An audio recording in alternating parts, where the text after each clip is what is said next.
People who have visited Bangor recently and who have looked at this facility. The reaction is absolutely universal. Wow. Wow. I love this place. Oh my God, we did it. Absolutely magnificent.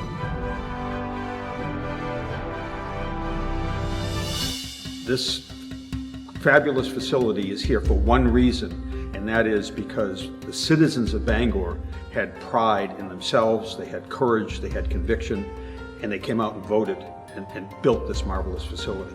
This was the vision of a council that stood its ground for many, many years. When the gaming came along, the council had a resolve, and the council put in that resolve that they would put that money aside. There was nothing that said they had to. They could have used that to buy a fire truck, they could have used it to pay salaries, they could have used it to give raises, they could have used it for any number of things, but they stuck to that resolve. When Peter Vigue, representing Chimbro, stands up in front of the City Council and in front of the entire Bangor community and the entire region and talks about how important this is to the future, the economic future of this region, and puts his money where his mouth was with the hometown discount, that was the cherry on top of the sundae. It became very obvious to us that it was an opportunity for the future, and that granted, it required some risk on the part of the city and all of the stakeholders that were involved in the project, but most of all, it was the right time. We got 75% of the vote, and I'm convinced today that if we took a public opinion poll of Bangor residents, that number who support this would probably be well into the 90s. I believe it gives people hope. It will attract investment and clearly reflect the fact that this region, this area is the place to be. And they're also looking at a community that is breaking ground on 2 new hotels within the next year. You're not seeing that growth in other areas across the United States. Making that vision happen required teamwork. It was one of the great experiences to sit at the table with people who had one objective, and that was to succeed. This could have happened without any one of us, but it never could have happened without all of us. In terms of what you don't notice, I do think it is the ability of this floor right here to accommodate a tractor trailer or whatever they need to do to get people in and out. We're asking acts and shows to drive a little bit further to come here.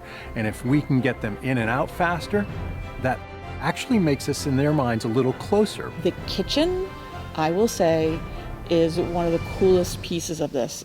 We are going to pump out some amazing meals and amazing food in this facility. The locker rooms and that backstage area, that's been part of the main attraction for the University of Maine coming to the Cross Insurance Center.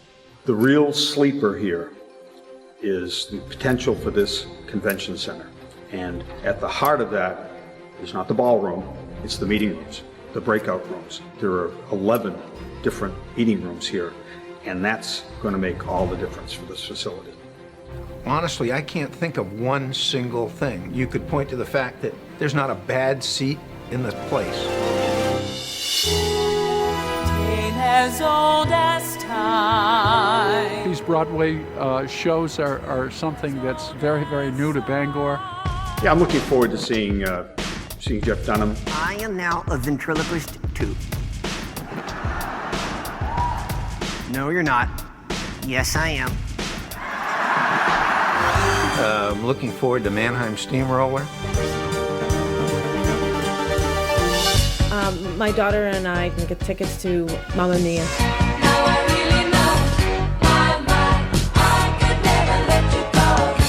I've never seen Blue Man, so I'm kind of interested in that. It's kind of a toss-up between Blue Man Group and Chicago.